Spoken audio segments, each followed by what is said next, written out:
அதனை தொடர்ந்து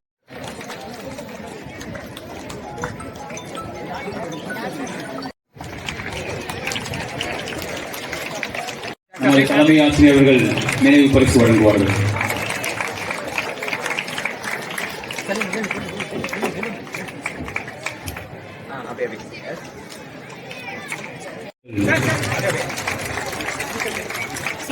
உடற்கல்வி இயக்குநர் அவர்கள் சால்வை அணிவிக்க நமது பள்ளியின் தலைமை ஆசிரியர் அவர்கள் நினைவு பரிசு வழங்குவார்கள். அடுத்து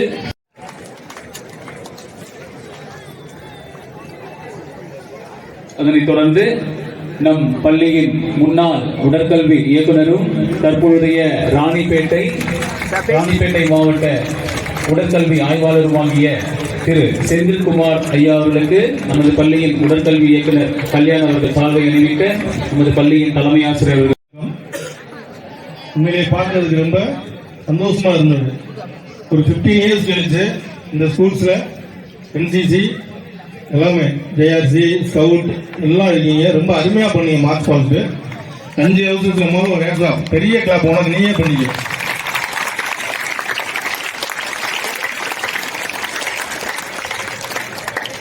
எனக்கு ஒரு ஆனுவல் ஸ்போர்ட்ஸ் மாதிரி தெரியல. ரீசெண்டா நாங்கள் நேஷனல்ஸ் நடத்தினோம் சென்ட் ஜோசப் காலேஜில். அதே மாதிரியாவே இருக்கு இந்த யூனிஃபார்ம் எல்லாமே பார்த்து. மார்ச் பாஸ் எல்லாருமே நல்லா தான் பண்ணேன். ஜஸ்ட் கோஆர்டினேஷன் கொஞ்சம் நல்லா பக்காவா ஓரளவு நல்லா இருந்தது. முல்லையணி எல்லோ டிஷர்ட் போட்டுருந்தீங்க. முல்லையணி நீங்க சிறப்பா பண்ணீங்க. மற்றபடி எல்லாருமே நல்லா தான் பண்ணீங்க. கொஞ்சம் கோஆர்டினேஷன் பாக்குறப்ப எல்லோ உண்டு. முல்லையணி தேங்க்யூ. நன்றி. உடற்கல்வி ஆய்வாளர்களுக்கு நன்றி. சிறந்த மார்ச் பாஸ் வின்னராக தேர்வு செய்யப்பட்டிருக்கக்கூடிய அணி முல்லையணி.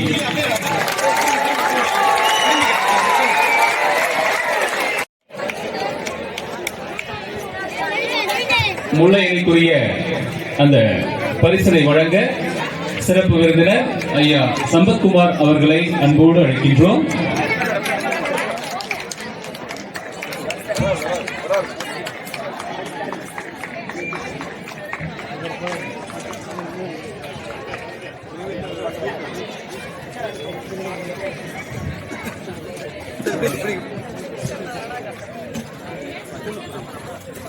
முல்லை அணியின் கேப்டன் மணிகண்டன் குழுவின் சார்பாக பரிசினை பெற்றுக் கொள்வார்கள். மாணவர்கள் அனைவரும் கரவொலி எழுப்பி அவர்களை உற்சாகப்படுத்துமாறு கேட்டுக் கொள்கிறோம்.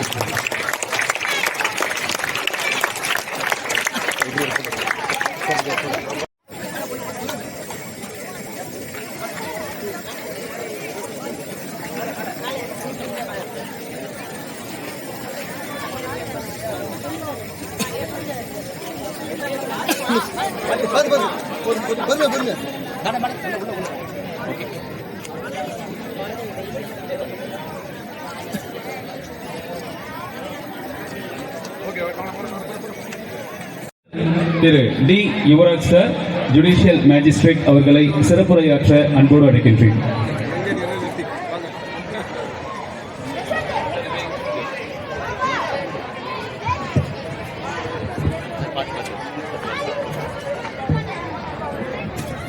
உயிரும் மெய்யுமான எம் தமிழிற்கும் அத்தமிழை எமக்கு ஈந்த தாய் தந்தையர்க்கும் எழுத்தறிவு வித்தவன் இறைவனாவான் என்ற இறைவனுக்கு ஈடான ஆசிரிய பெருமக்களுக்கும் அந்த ஆசிரிய பெருமக்களில் எம்முடைய ஆதுரமான லட்சுமி அம்மாவிற்கும் இந்த பள்ளியின் மாணவராக இன்று உச்ச நீதிமன்றத்தை அலங்கரித்து கொண்டிருக்கின்ற நீதி அரசர் எம்முடைய வழிகாட்டி நம்முடைய ஆசான் லார்ட்ஷிப் அவர்களுக்கும் இந்த விழாவின் சிறப்பு விருந்தினர்களாக வந்திருக்கும் அனைவருக்கும் நன்றியினை தெரிவித்துக் கொண்டு, விளையாட்டு என்பது ஒரு பொழுதுபோக்கு அல்ல, அது நம்முடைய கலாச்சாரத்தின் அடையாளம்.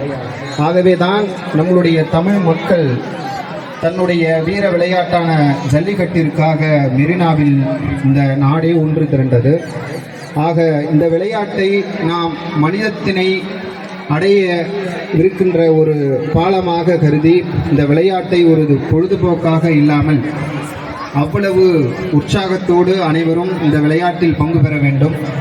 பாரதி தன்னுடைய புதிய ஆத்திச்சூடியை இளைஞர்களுக்கும் குழந்தைகளுக்கும் வழங்கும்போது அகரத்தினையில் துவங்கும் முதல் வார்த்தை அச்சம் தவிர் என்பதுதான்.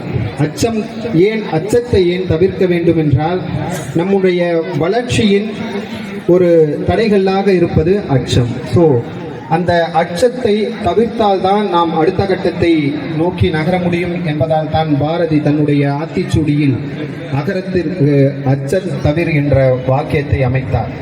அதுபோல புதிய ஆத்திச்சூடியில் பல வாக்கியங்கள் நம்மளுடைய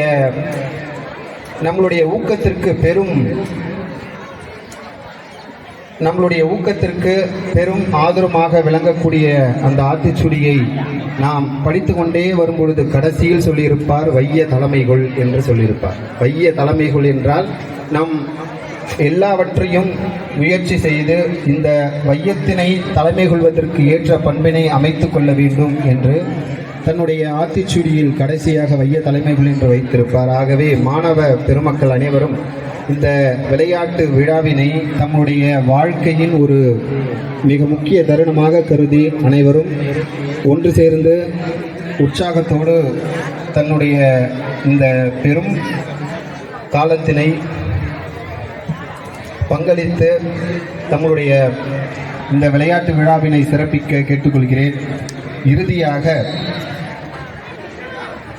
ஆத்திச்சூடி இளம்பிரை அணிந்து மோனத்திருக்கும் உள்வெண் மேனியான் கருநிறம் கொண்டு பார் கடல் மிசை கிடப்போன் மகமது நபிக்கு மறையருள் புரிந்தோன் இயேசுவின் தந்தை என பல மதத்தினர் உருவகத்தாலே உணர்ந்தும் உணராது பல வகையாக பரவிடும் பரம்பொருள் ஒன்றே அதன் இயல் ஒளியுறும் அறிவாம் அதன் நிலை கண்டார் அல்லலை அகற்றினார் அதன் அருள் வாழ்த்தி அமர வாழ்வு எய்துவோம் என்று ஆத்திச்சூடிக்கு பாரதி அளித்த இறை வாழ்த்தையின் இறுதி வாழ்த்தாய் கூறி நன்றி கூறி விடைபெறுகிறேன். நன்றி, வணக்கம். படிக்க வேண்டும், ஐஐடியில் படிக்க வேண்டும், இப்படி பெரிய பெரிய பள்ளிக்கூடத்தில் படித்தால்தான் உயர்ந்த நிலைக்கு வந்து வர முடியும் என்கின்ற தவறான எண்ணம் இந்த மண்ணில் என்போது வந்து சேர்ந்திருக்கின்றது. மரியாதைக்குரிய முன்னாள் ஜனாதிபதி டாக்டர் அப்துல் கலாம் ஐயா அவர்கள் எங்கு படித்தார்? அரசு பள்ளியில் தமிழ் மீடியத்தில் படித்தார். இந்த பள்ளியில் படித்து நீதியரசராக இருக்கின்ற அருமைக்குரிய நீதியரசர் மரியாதைக்குரிய போற்றுவதற்குரிய மகாதேவன் ஐயா அவர்கள் இந்த பள்ளியில் தமிழ் பள்ளியில் படித்தார். மரியாதைக்குரிய நீதி நாராயணன் அவர்கள் பார்வோற்றிருந்த இந்த கார்கில் போரில் வெற்றி பெற்ற நம்ம இந்திய ராணுவத்தில் மிக சிறந்த பொறுப்பில் பணியாற்றி வெற்றி பெற்றவர் இங்கு அமர்ந்திருக்கின்றார்.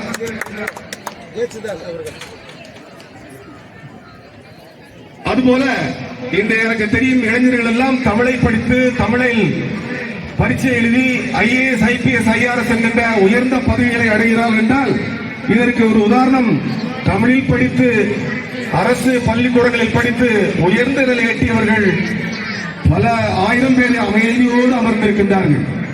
ஆனால் நாம் இன்று ஆங்கிலம் ஆங்கிலம் ஆங்கிலம் என்று சொல்லிக்கொண்டு தமிழை ஏளனப்படுத்தி நம்மையே நாம் ஏளனப்படுத்துகின்ற ஒரு காலமாக அமைந்திருக்கிறது. இது நீங்கள் எல்லாம் மாற்றக்கூடிய ஒரு பொறுப்பில் இருக்கிறது என்று சொன்னால் அது உண்மையிலேயே நடந்தேறும் என்று கூறிக்கொள்ள ஆசைப்படுகிறேன். இந்த விழுப்புரம் மாவட்ட IAS ஆபீசர் கலெக்டராக இருக்கிறவர் தமிழ் மொழியில் UPSC படித்து இந்திய அளவில் முதலாவது மாணவரால் தேர்வு பெற்று தமிழ்நாட்டு IAS அதிகாரியாக இப்போது விருதுநகர் மாவட்டத்தில் பணியாற்றிக் கொண்டிருக்கின்றார். அதே மாதிரி எனக்கு தெரிஞ்ச IFS ஆபீசர் விழுப்புரம் மாவட்டத்தில் பணியாற்றிக் கொண்டிருக்கின்றார். ஏன் மரியாதைக்குரிய வருங்கால நீதியரசர் அவர்கள் இன்றைய மேஜிஸ்ட்ரேட் அவர்கள் தமிழை அப்படி விரல் நுனியில் மூக்கு நுனியில் வைத்திருந்தார்கள். நானே ஆச்சரியப்பட்டு போனேன். எங்கு படித்தீர்கள் என்று கேட்டேன். தமிழ் மொழியில் படித்தேன், அரசு கல்வி பள்ளியில் படித்தேன் என்று பெருமையோடு கூடிக்கொண்டார்கள். தமிழ் தமிழ் எங்கும் தமிழ் எதிலும் தமிழ். அதிலும் நாமெல்லாம் விளையாட்டு வீரர்கள் எவ்வளவு ஆர்வத்தோடு இருக்க வேண்டும், உற்சாகத்தோடு இருக்க வேண்டும், அமைதியோடு இருக்க வேண்டும், பண்போடு இருக்க வேண்டும், ஒழுக்க சீலர்களாக இருக்க வேண்டும் என்று சொன்னால் அதற்கு உதாரணமாக நீங்கள் எல்லாம் திகழ வேண்டும். அனைவரும் விளையாட வேண்டும். இந்த ஆசிரியர் பெருமக்களுக்கு, விளையாட்டு கல்வித்துறை ஆசிரியர்களுக்கு ஒரே ஒரு வேண்டுகோள், அந்த யோகா என்று சொல்கின்ற அந்த சபாசனம் என்கின்ற ஒரு நிலைக்கு விளையாண்டு முடித்தவுடன் 5 நிமிடம் குழந்தைகளை சமநிலையில் படுக்க வைத்து சபாசன நிலையை கொண்டு வர வேண்டும். அப்பொழுதுதான் அவர்கள் செய்த உச்சமாக செய்த அந்த விளையாட்டு உள்ளுக்குள் ஏறும். யோகா என்பது மதம் சார்ந்த, மொழி சார்ந்த, இனம் சார்ந்த அல்ல. உலகமே இன்று அதை பின்னால் தான் டாக்டர்கிட்ட போனீங்கன்னா யோகா பண்ணுங்க, அமெரிக்காவில் கேளுங்க யோகா பண்றாங்க. உலகமெல்லாம் அதை யோகாவை முன்னெடுத்து சென்று கொண்டிருக்கின்றது. எனவே உடல் கல்வி ஆசிரியர்கள், தலைமை ஆசிரியர்கள், நீங்கள் கண்டிப்பாக யோகா பயிற்சியை கற்றுக் கொடுத்தீர்கள் என்றால் உலகத்தில் தரை சிறந்த மனிதர்களாக நீங்கள் எல்லாம் உருவாகுவீர்கள். நானும் முன்னாள் தேசிய விளையாட்டு வீரன், கைப்பந்து வீரன், பல பதவிகளில் இருக்கிறேன். பல பள்ளிகளுக்கு சென்று மாணவ மாணவிகளை, குறிப்பாக விளையாட்டு வீரர்களை உற்சாகப்படுத்தி வருகிறேன். நீங்கள் எல்லாம்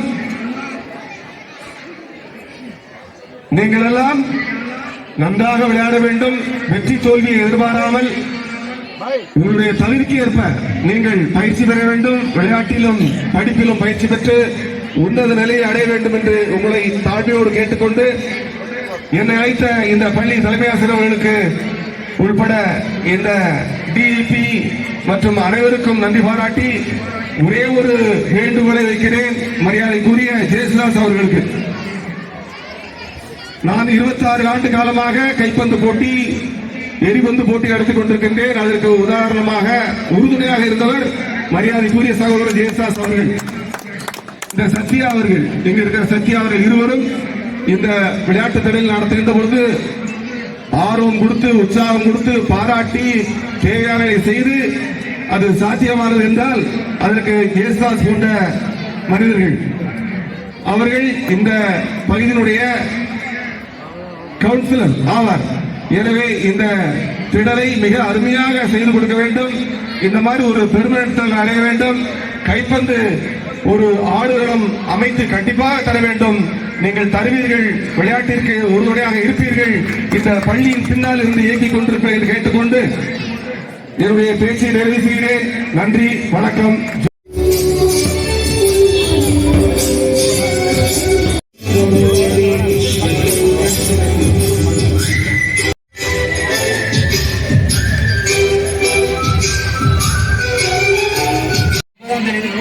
அரசு பள்ளியில படிச்சவங்க, இந்த தலைமுறை மட்டும்தான் அரசு பள்ளியில படிச்ச பெருமைக்குரிய மாணவர்கள் நாங்கள்லாம். உட்கார்ந்த போது நானும் 6ஆம் வகுப்புல இருந்து 12ஆம் வகுப்பு வரைக்கும் அரசு கல்லர் மேல்நிலை பள்ளி செக்கானவனி அந்த ஊர்ல படிச்சேன். நான் படிச்ச 6ல இருந்து 12 வரைக்கும் படிச்ச அந்த 7 வருஷம் ஒரு தடவை கூட பள்ளிக்கூடத்துல ஸ்போர்ட்ஸ் மீட் நடத்தினது. நாங்க என்ன செய்யணும்னா, நீங்க போனது போல ஜோனு, டிஸ்ட்ரிக்ட், டிவிஷனல், அன்னைக்கு டிவிஷனல் இருந்துச்சு, ஸ்டேட், இது மாதிரி தான் போக முடியும். பள்ளிக்கூடத்துல போட்டி நடத்தினல. இந்த சென்னை மாவட்டத்துக்கு நான் 2 வருஷம் முடிஞ்சிருச்சு சார். இதுவரைக்கும் எந்த அரசு பள்ளியிலேயே நான் ஸ்போர்ட்ஸ் மீட் நடத்தி என்னை கூப்பிடுறது இல்லை, நடத்துற மாதிரி தெரியல. உண்மையிலே இந்த நிகழ்வுக்கு யாருக்கு நான் பெருமைப்படுத்துறேன்னு தெரியல. எனக்கு முக்கியமான விஷயம் உடற்கல்வி ஆசிரியர், உடற்கல்வி இயக்குனர் ஒத்துழைப்பு இருக்கணும். அடுத்தபடியா அதை தலைமை ஆசிரியர் ஒத்துக்கணும். எந்த தலைமை ஆசிரியர் விளையாட்டு போட்டியா படிக்க பாடுறா, பாஸ் பண்றா, 100% பாஸ் வேணும்டா, எல்லாரும் நல்ல மார்க் எடுக்கணும்டா, இதையெல்லாம் சொல்லுவாங்க. ஆனா விளையாட்டு போட்டின்னு நிறுத்திடுறாங்க.